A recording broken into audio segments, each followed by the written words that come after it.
Have you ever provided an individual with a realistic assessment of their situation? I was working the electronics section at a Target in Toledo when a dad and his 16-year-old son, Connor, came in, the kid radiating entitlement. Right off the bat, Connor was whining. "Dad, this place is trash. Why can't we just get it on Amazon?" His father, looking exhausted in a faded mechanic's jumpsuit, mumbled, "You wanted to test the gaming consoles before we buy one for your birthday." They headed to the gaming display, and Connor's attitude worsened. He jabbed at a $500 PlayStation 5, sneering, "This is fine, but the controller feels cheap. Don't they have better ones?" I explained it was the latest model, top of the line. He cut me off. "Whatever, I need the new VR headset, those wireless earbuds, and that racing wheel over there." His dad winced. "That's over $2,200, Connor. Can we just get the console?" Connor scoffed. "You said I could have what I wanted. Don't cheap out now." The dad's face fell, pulling out a worn wallet. I noticed grease stains on his hands, calluses from long hours at an auto shop. Connor kept piling on. "Also, get a premium carrying case, not some knockoff,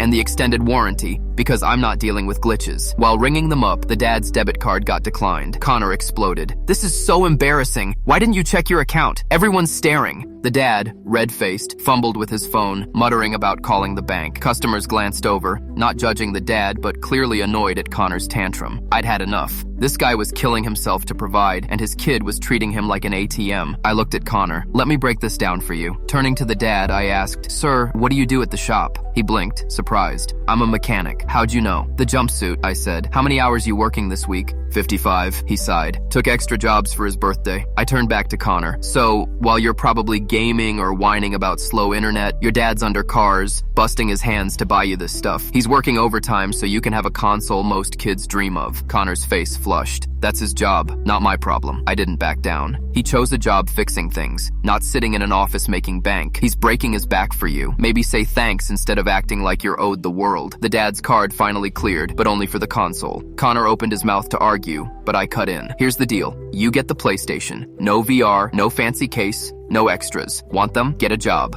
Connor looked to his dad for support, but his dad nodded. "She's right. This is enough." As they left, the dad mouthed "thank you" to me, standing a bit taller. Connor sulked, but didn't fight back. A month later, the dad returned alone, saying Connor had apologized and started bussing tables at a diner. Sometimes, a kid needs a mirror held up to see the cost of their attitude and the value of the parent they're trampling.